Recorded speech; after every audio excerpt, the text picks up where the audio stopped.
In this lecture, you are going to learn about packet switched networks. In data communications, we need to send messages from one end system to another. If the message is going to pass through a packet switched network, it needs to be divided into packets of fixed or variable size. The size of the packet is determined by the network and the governing protocol. In packet switching, there is no resource allocation for a packet.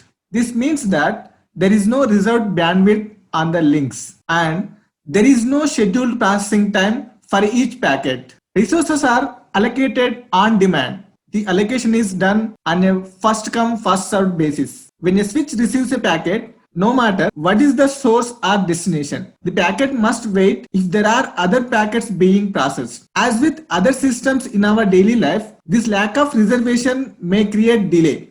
For example, if we do not have a reservation at a restaurant, we might have to wait. In a datagram network, each packet is treated independently. Okay, in this packet switching networks, first one is datagram networks. In a datagram network, each packet is treated independently of all others. Even if a packet is part of a multi-packet transmission, the network treats it as though it existed alone. Packets in this approach are referred to as datagrams. Datagram switching is normally done at the network layer. We briefly discussed datagram networks here as a comparison with circuit switched and virtual circuit switched networks. The diagram shows how the datagram approach is used to deliver 4 packets from station A to station X. The switches in a datagram network are traditionally referred to as routers. This is why we use a different symbol for the switches in the diagram. In this example, all 4 packets means you just assume that these are datagrams. All 4 packets belong to the same message. These are 4 packets. This is only one message. One message has been divided into 4 packets. Equal packets, it will be divided. But may travel different paths to reach their destination. This is so because the links may be involved in carrying packets from other sources and do not have the necessary bandwidth available to carry all the packets from A to X. This approach can cause the datagram of a transmission to arrive at their destination out of order with different delays between the packets. Packets may also be lost or dropped because of a lack of resources. In most protocols, it is the responsibility of an upper layer protocol to reorder the datagrams or ask for lost datagrams before passing them on to the application. The datagram networks are sometimes referred to as connectionless networks. The term connectionless here means that the switch does not keep information about the connection state. There are no setup or teardown phases. Each packet is treated the same by a switch regardless of its source or destination. Routing table. If there are no setup or teardown phases, how are the packets routed to their destinations in a datagram network? In this type of network, each switch or packet switch has a routing table which based on the destination address. The routing tables are dynamic and are updated periodically. The destination addresses and the corresponding forwarding output ports are recorded in the tables. This is different from the table of a circuit switched network in which each entry is created when the setup phase is completed and deleted when the teardown phase is over. The figure shows the routing table for a switch. A switch in a datagram network uses a routing table that is based on the destination address. Destination address. Every packet in a datagram network carries a header that contains, among other information, the destination address of the packet. When the switch receives the packet, this destination address is examined. The routing table is consulted to find the corresponding port through which the packet should be forwarded. This address, unlike the address in a virtual circuit network, remains the same during the entire journey of the packet. The destination address in the header of a packet in a datagram network remains the same during the entire journey of the packet. Efficiency. The efficiency of a datagram network is better than that of a circuit switched network. Resources are allocated only when there are packets to be transferred. If a source sends a packet and there is a delay of a few minutes before another packet can be sent, the sources can be allocated during these minutes for other packets from other sources. Let us see delay. There may be greater delay in a datagram network than in a virtual circuit network. Even though there are no setup and teardown phases, each packet may experience a wait at a switch before it is forwarded. In addition, since not all packets in a message necessarily travel through the same switches, the delay is not uniform for the packets of a message. The figure gives an example of a delay in a datagram network for one single packet. The packet travels through two switches. There are three transmission times, three propagation delays, and two waiting times, which are W1 plus W2. We ignore the processing time in each switch. The total delay equal to 3T plus 3T plus W1 plus W2. Datagram networks in the internet. The internet has chosen the datagram approach to switching at the network layer. It uses the universal addresses defined in the network layer to route packets from the source to the destination. Mainly, it uses the universal addresses defined in the network layer to route packets from the source to the destination. Switching in the internet is done by using the datagram approach to packet switching at the network layer. This is about datagram networks in the packet switching networks. The next one, virtual circuit networks. A virtual circuit network is a cross between a circuit switched network and a datagram network. It has some characteristics of both. First one, as in a circuit switched network, there are setup and teardown phases in addition to the data transfer phase. As in a circuit switched network, there are setup and teardown phases in addition to the data transfer phase. Second one, resources can be allocated during the setup phase as in a circuit switched network or on demand as in a datagram network. Third one is, as in a datagram network, data are packetized and each packet carries an address in the header. However, the address in the header has local jurisdiction. Jurisdiction means it defines what should be the next switch and the channel on which the packet is being carried. So, the header has local jurisdiction, not end-to-end jurisdiction. You may ask how the intermediate switches know where to send the packet if there is no final destination address carried by a packet. The answer will be clear when we discuss virtual circuit identifiers in the next section. Fourth point is, as in a circuit switched network, all packets follow the same path established during the connection. Last point is, a virtual circuit network is normally implemented in the data link layer, while a circuit switched network is implemented in the physical layer and a datagram network in the network layer. You can see the figure in the screen. The figure is an example of a virtual circuit network. The network has switches that allow traffic from sources to destinations. Capital A source or destination can be a computer, a packet switch and bridge, or any other device that connects other networks. Addressing. In a virtual circuit network, two types of addressing are involved, global and local.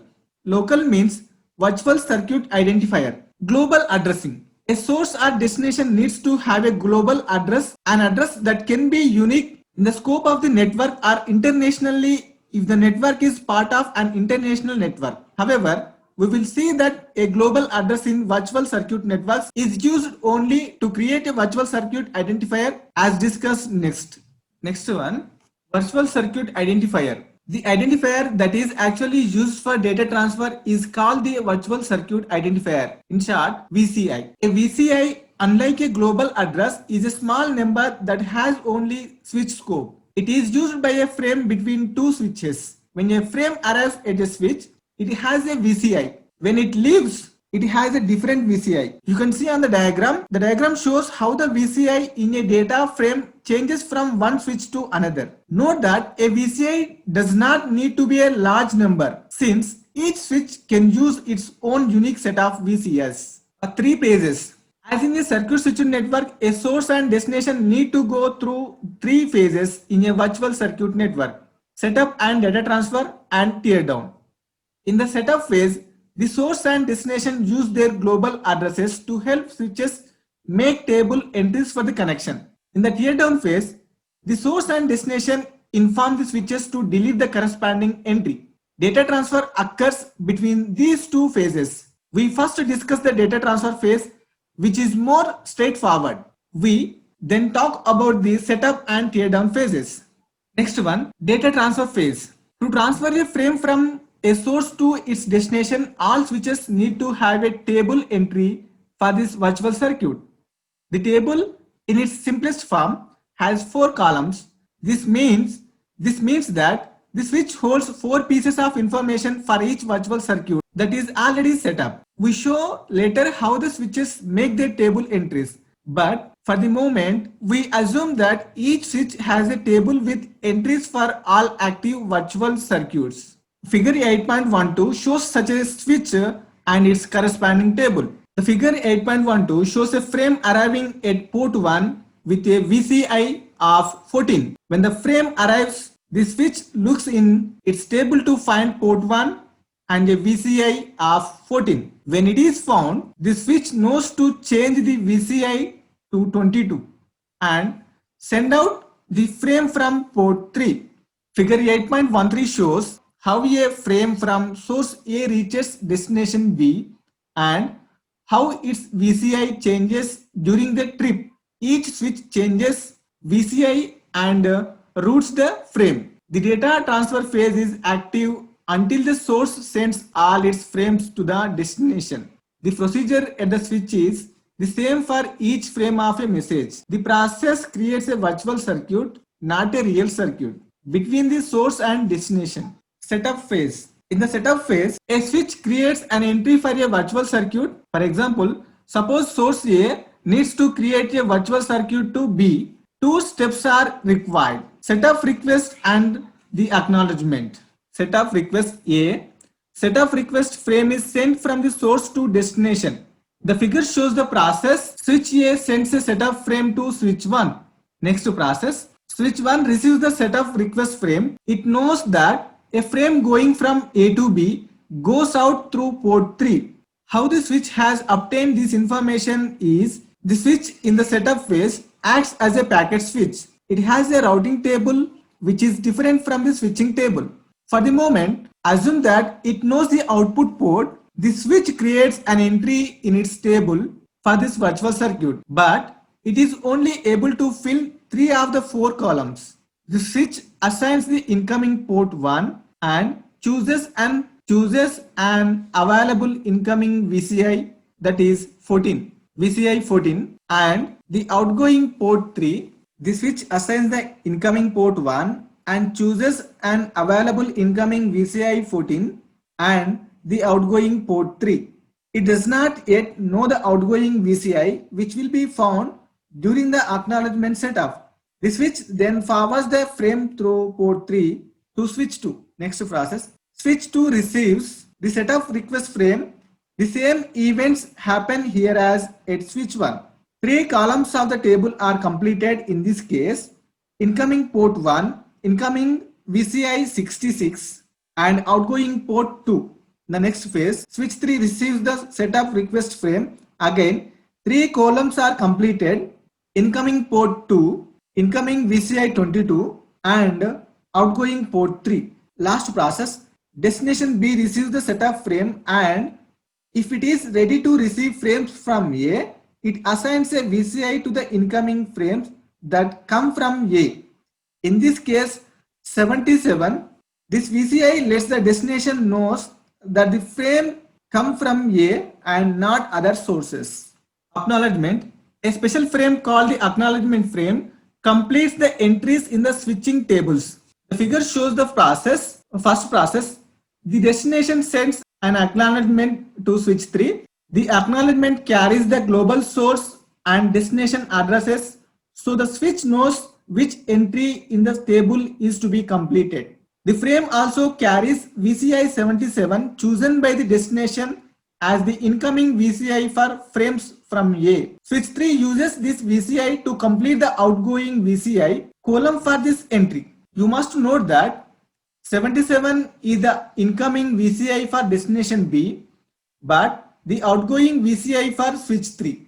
Next process, switch 3 sends an acknowledgement to switch 2 that contains its incoming VCI in the table chosen in the previous step. Switch 2 uses this as the outgoing VCI in the table. Next process, switch 2 sends an acknowledgement to switch 1 that contains its incoming VCI in the table chosen in the previous step. Switch 1 uses this as the outgoing VCI in the table. Next process, finally, switch 1 sends an acknowledgement an acknowledgement to source A that contains its incoming VCI in the table chosen in the previous step.